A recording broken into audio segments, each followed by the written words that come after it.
j'étais pas prêt à faire la vidéo, mais le Saint-Esprit m'a poussé ce soir parce que j'ai reçu un message important pour les pasteurs, les prophètes, les évangélistes, eux tous, j'ai reçu un message et je pense que c'est bon de venir partager ces messages simplement, clairement et audiblement à ceux qui vont entendre et ceux qui vont pas entendre. Nous avons commencé à dénoncer et à dire des vérités à ces faux serviteurs de Dieu depuis l'année 2020.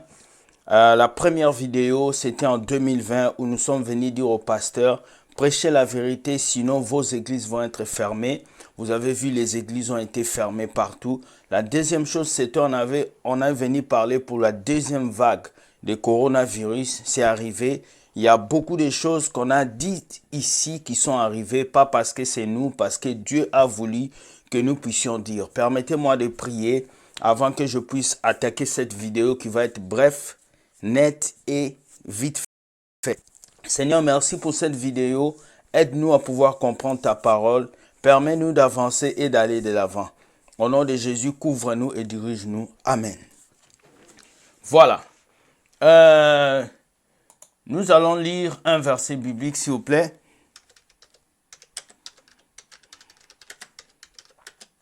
Lorsque je me préparais à venir faire cette vidéo,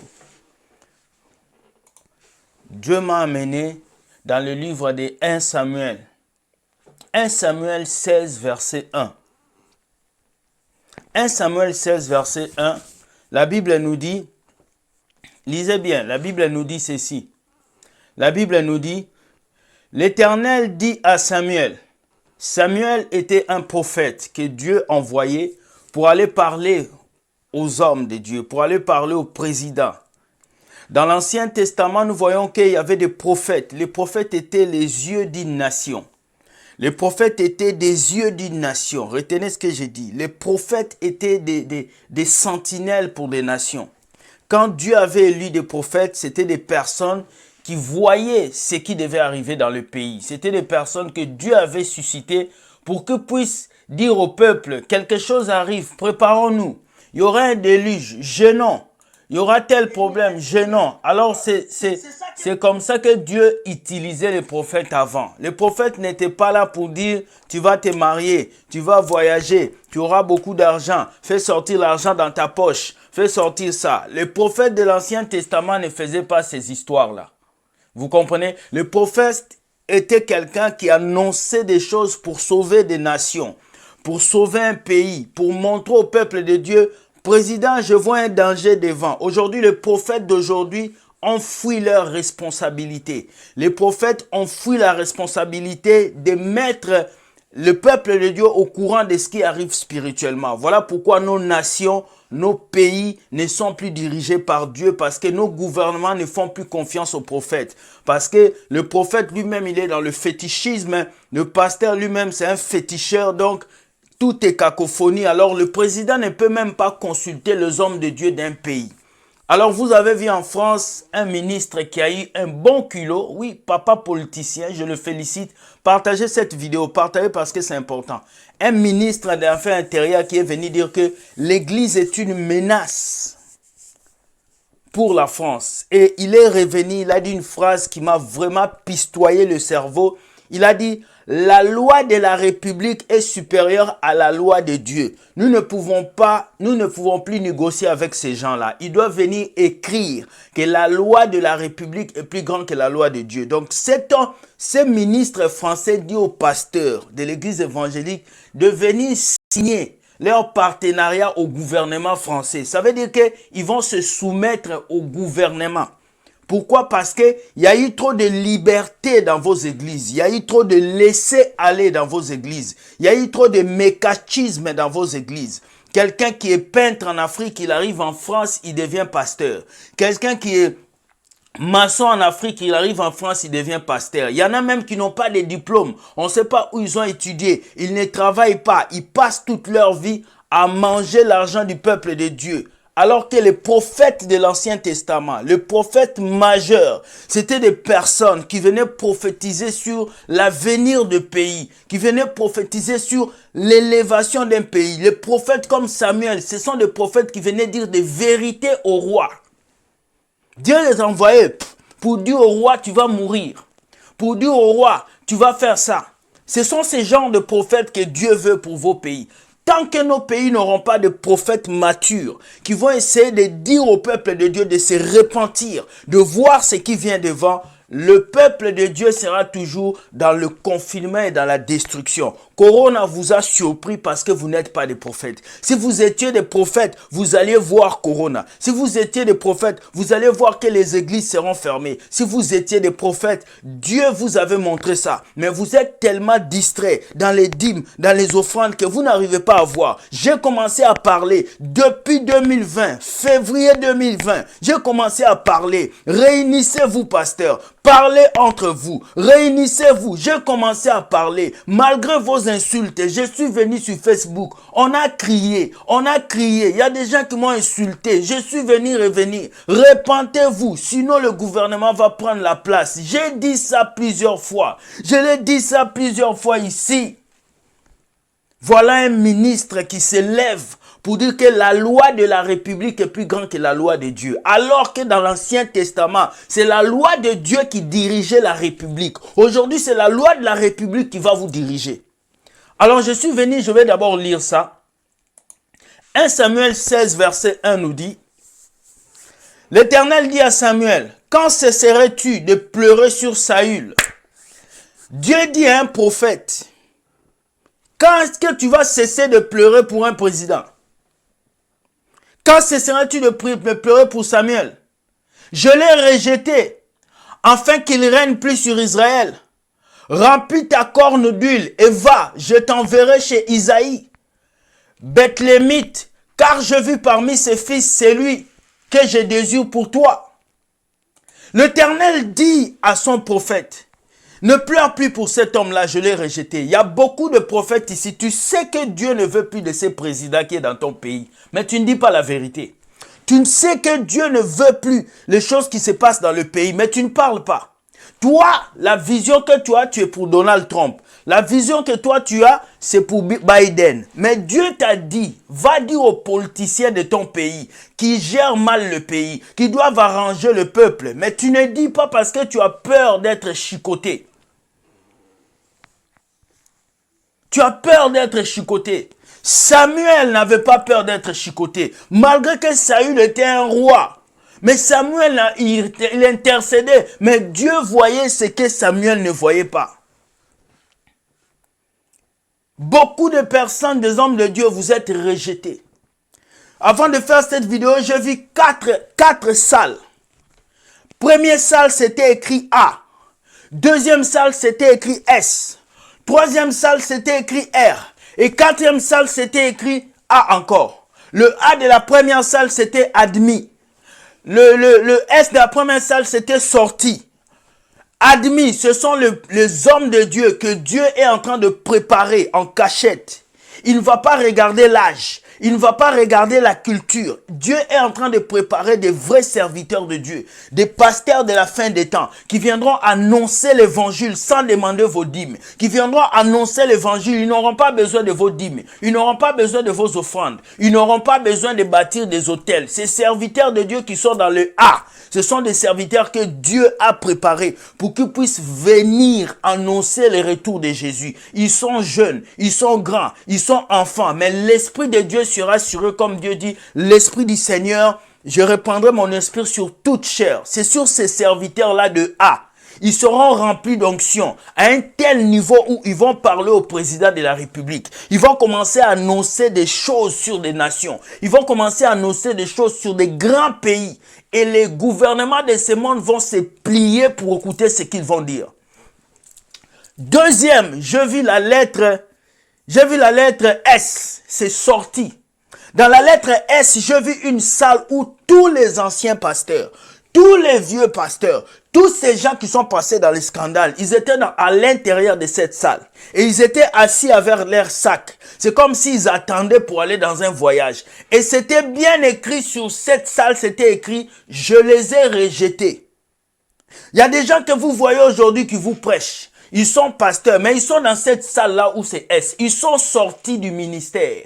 Ils sont plus dans le ministère, ils sont sortis. Dieu les a rejetés. Ils sont plus dedans, ils sont dehors. Vous pouvez les voir, mais ils sont dehors. Lorsque nous allons à l'aéroport, chacun tient un sac, mais on ne connaît pas la destination de quelqu'un.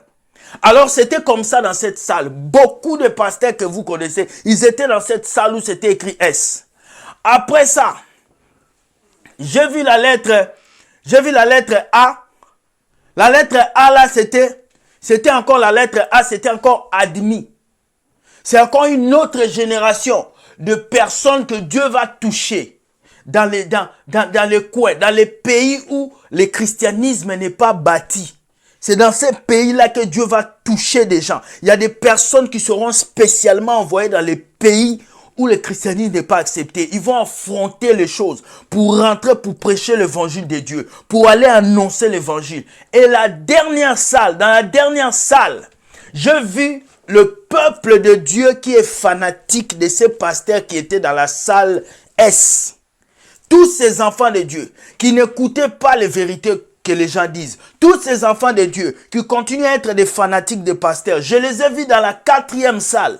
Ils étaient tous debout avec la photo de leur pasteur fanatique collée à eux. On ne pouvait pas enlever cette photo. Et quand on posait la question, ils disaient fanatique, fanatique, fanatique. Et ces personnes dans cette salle, ils étaient beaucoup. Il y avait des femmes, des hommes. Ils étaient beaucoup dans cette salle et ils n'arrivaient pas à se détacher. On n'arrivait pas à enlever la photo.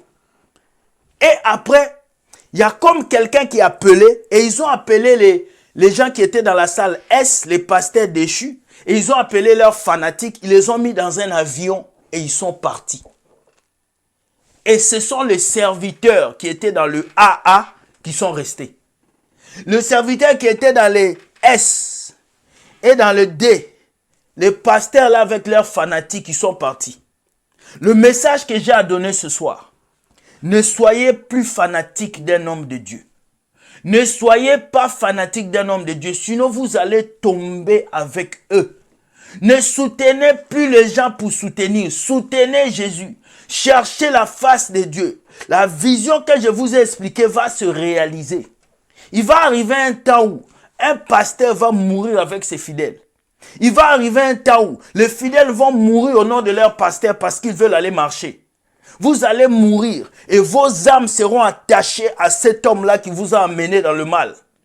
Pendant que je parle, écoutez, ce n'est pas après-demain qu'ils viendront. Nous continuons. Tu inviteras Isaïe au sacrifice et je te ferai connaître ce que tu dois faire et tu oindras pour moi celui que je te dirai. Dieu avait déjà choisi quelqu'un. Dieu vient me dire de vous dire, vous les faux pasteurs, là, les anciens, Dieu a déjà choisi une nouvelle génération. Même si nous, on ne dénonce pas, le gouvernement va dénoncer. Les vidéos qu'on fait, le gouvernement regarde. Les députés regardent. Les grands de ce monde regardent les vidéos qu'on fait là. Ils regardent. Ils savent que dans vos églises, il y a des détours. Ils savent que dans vos églises, il y a l'escroquerie. Ils savent que dans vos églises, vous lavez des mamans. Même si nous, on ne parle pas, ils le savent. Parce qu'il y a près de 10 000 plaintes actuellement qui sont déposées contre les pasteurs dans les maisons de justice en France. Vous ne savez pas. Vous ne savez pas ça. Près de 10 000 plaintes. Il y a des paradis fiscaux qui sont sortis de la France. Il y a des pasteurs qui vont être inculpés pour vol d'argent, des églises dans les sous-sols qui vont être fouillées. Alors, pasteur, ce que je vais dire aux pasteurs ce soir, je ne viens pas pour vous primer. Je ne viens pas pour vous détruire. Je suis votre frère. Si nous faisons ces vidéos, c'est pour vous aider. Depuis janvier, si une personne avait seulement écouté et avait dit on va se réunir pour prier, ceci n'allait pas arriver. Ils sont en train de préparer quelque chose de terrible pour vous, pasteur. Ce que vous devez faire en tant qu'homme de Dieu, laissez YouTube, laissez Facebook, laissez les dîmes et les offrandes, laissez ces choses, laissez les choses. Pasteur, répands-toi. Dieu appelle les pasteurs du monde à la repentance. Dieu appelle les prophètes à la repentance. Vous vous êtes détournés du chemin que Dieu vous avait donné. Dieu vous a donné sa parole pour prêcher le salut au peuple de Dieu, pour dire aux enfants de Dieu de s'accrocher à Dieu. Vous avez fait de vos enfants spirituels. Vous les avez fait s'accrocher à vous. Dieu a dit que vous devez prêcher la parole avec gloire. Vous ne parlez plus de vérité. Le gouvernement vous a corrompu. Vous êtes en train de demander l'argent dans les présidents. Vous êtes devenus des faibles devant l'argent. Dieu regarde les hommes de Dieu comme des gens qui marchent avec des béquilles. J'aimerais pas que, pasteur, tu te retrouves dans cette salle-là et qu'on t'amène. On ne sait pas là où on les a amenés. Quand j'ai vu qu'ils ont pris les pasteurs là dans la salle et leurs fidèles, ils sont partis. Je ne sais pas là où ils les ont amenés. Je ne sais pas. Vous savez si ça signifie quoi? Est-ce qu'ils vont kidnapper les pasteurs avec les fidèles pour les amener? Ça signifie quoi cette vision? En tout cas, que Dieu puisse nous éclaircir. Je suis venu dire que Dieu demande la repentance. Les pasteurs de la France, écoutez les directives. Pendant que je parle, il y a des gens qui vont dire, oh, il dit n'importe quoi. Mais c'est quand ça va arriver que vous allez appeler. Je ne veux plus dormir. William, c'est arrivé. Tu avais dit. Mais pendant qu'on parle ici, vous n'entendez jamais. Vous pensez que c'est un petit garçon qui parle. Continuez à penser. Mais quand ça va arriver, on avait parlé, non? Le ministre est venu vous laver. Maintenant, il ne va pas laver. Maintenant, ils vont passer à l'acte. Et l'église que tu aimes tant, l'église que tu as construit là, ces bâtiments, c'est quand on va le fermer ou on va transformer ça en hôtel. Que là que tu vas sortir pour courir, pendant qu'il est encore temps, pasteur, le ministre est sorti pour vous dire, la loi de la République est supérieure à la loi de Dieu. Mais qui est sorti pour parler?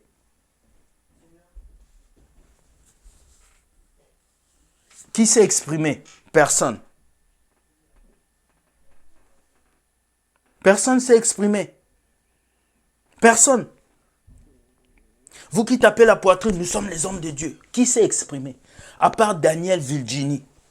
Quelqu'un que moi, je ne pensais pas qu'il allait s'exprimer. Et puis un pasteur blanc en plus. Pourtant, vous, les pasteurs noirs de la France, vous êtes là. Qui s'est exprimé? Vous avez des églises de 5000 membres. Vous êtes toujours comme ça. Quand on parle là, vous ne voulez pas parce que vous ne voulez pas qu'on coupe votre tête. Mais vous devez vous sacrifier pour le peuple de Dieu. Vous voulez qu'on ferme les églises. Quand ce ministre-là va venir dire, il n'y a plus d'églises évangéliques en France. On ferme toutes les églises. C'est le jour-là que vous allez sortir.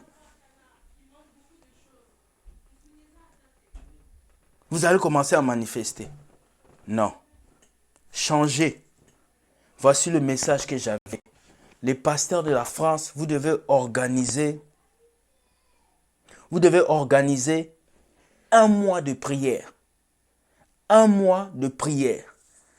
Dans ce un mois de prière, vous devez créer un Zoom où tous les pasteurs de la France, oubliez vos divergences, oubliez vos églises, oubliez vos fidèles, oubliez vos vidéos YouTube, oubliez les dîmes, oubliez ça. Faites une réunion Zoom, priez pour la France. Priez, oubliez vos églises, vos dénominations, réunissez-vous. Dieu demande l'unité. Il faut que vous puissiez le faire. Parce que si vous ne le faites pas, ils vont vous arracher les clés des églises. Et ils vont mettre un cadenas dans vos églises. Beaucoup vont repartir en tant que menuisiers.